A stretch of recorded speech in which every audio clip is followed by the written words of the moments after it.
Não importa o quão poderosa seja uma pessoa, em algum momento ela vai precisar de ajuda.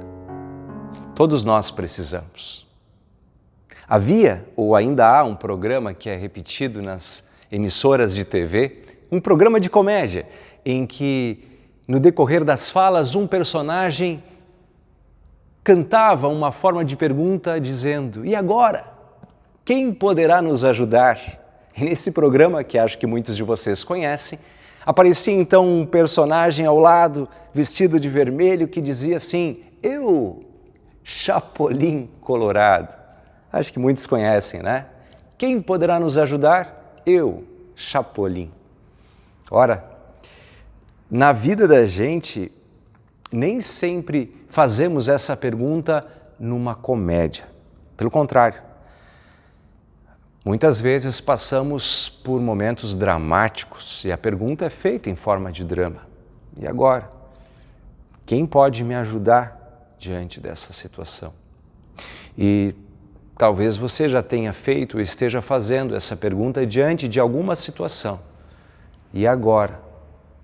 Quem pode me ajudar?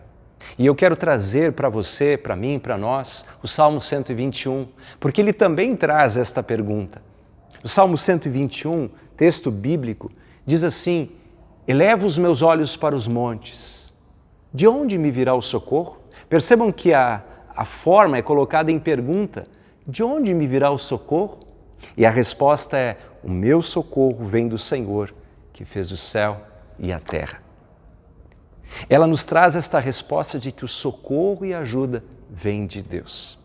Vocês sabem que entre os povos vizinhos ao povo hebreu, ao povo de Deus, havia muita superstição, idolatria.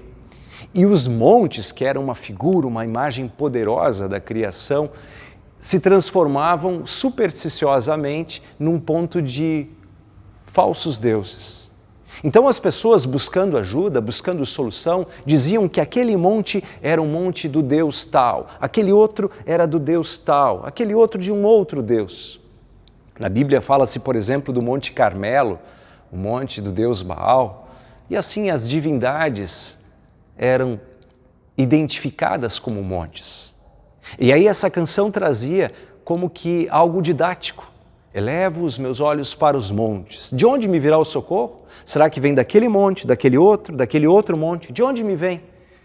E a resposta era: o meu socorro vem do Senhor, o Criador de todos os montes, o Criador do céu e da terra.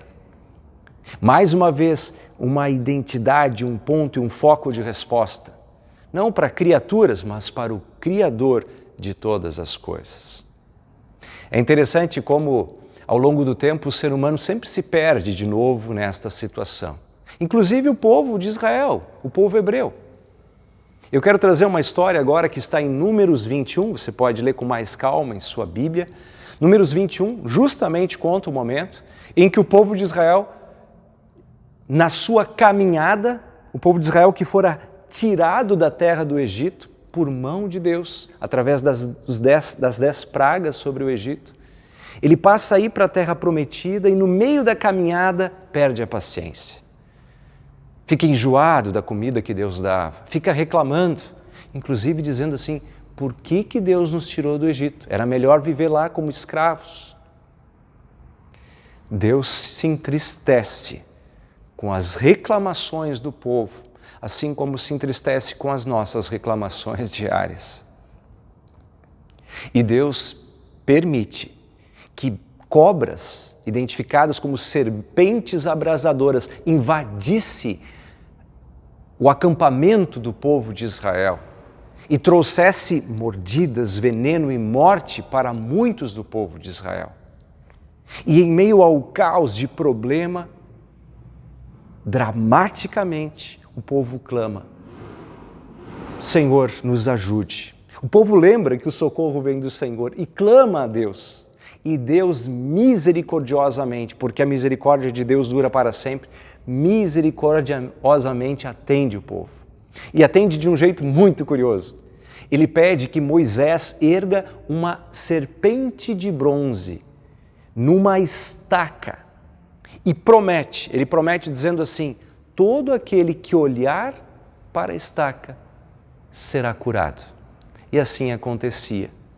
As pessoas que em fé dirigiam o seu olhar para aquela serpente de bronze eram curadas.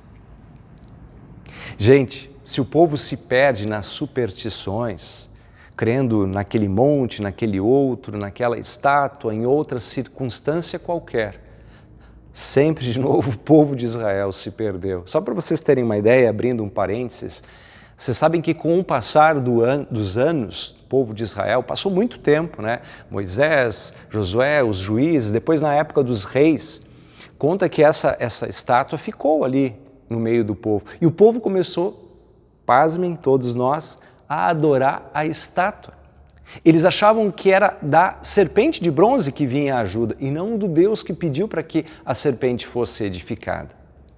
A promessa, a ajuda, o socorro vinha da promessa que Deus disse: aquele que olhar para aquele momento isto servir, não para depois. E aí então um rei chamado Ezequias, um rei justo, precisou destruir essa estátua para que o povo voltasse à adoração verdadeira. É interessante, né? Como acabamos nos perdendo em meio às dificuldades do dia a dia. Fruto do nosso pecado, do nosso pensamento distorcido. Tudo isso porque, de uma ou de outra forma, todos nós também fomos mordidos pela serpente do pecado. Este veneno do pecado corre também como se na nossa corrente sanguínea. E precisamos de salvação. E a salvação foi trazida. Porque este pecado traz a morte, cedo ou mais tarde. Esse pecado traz as aflições sobre a vida da gente. E é por isso que na conversa de Jesus com Nicodemos, lá em João capítulo 3, nós temos esse desvendar desse mistério da serpente de bronze.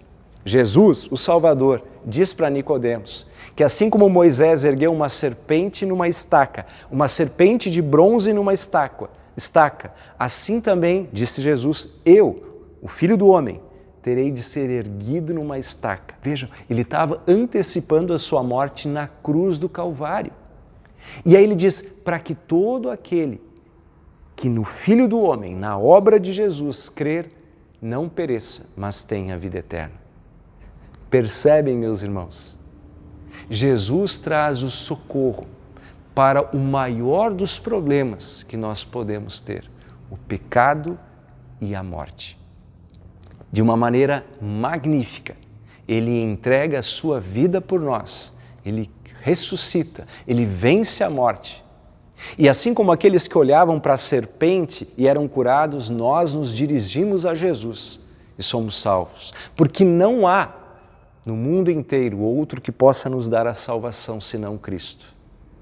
Hoje em dia, em meio ao dia a dia, em meio aos afazeres, as pessoas também buscam, vou dizer assim, montes de religiões. Onde é que eu posso alcançar solução? Nesse monte, naquela religião, naquele trabalho religioso, e se perdem em superstições.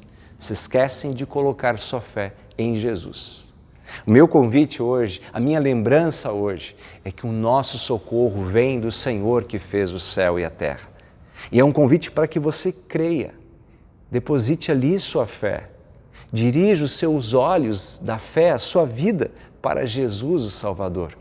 E também trago como um desafio aquilo que o próprio Jesus diz para mim e para cada um de vocês, para que a gente também seja voluntário e solução para os outros.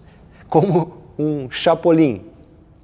Quando a gente perceber que as pessoas ao nosso redor também clamam, pedindo ajuda, também buscam soluções, também passam por dificuldades e talvez também clamem dizendo, e agora quem poderá me ajudar? Que lá, em nome de Jesus, também sejamos nós, os que nele creem, dizendo, olha, eu te ajudo, eu estou contigo.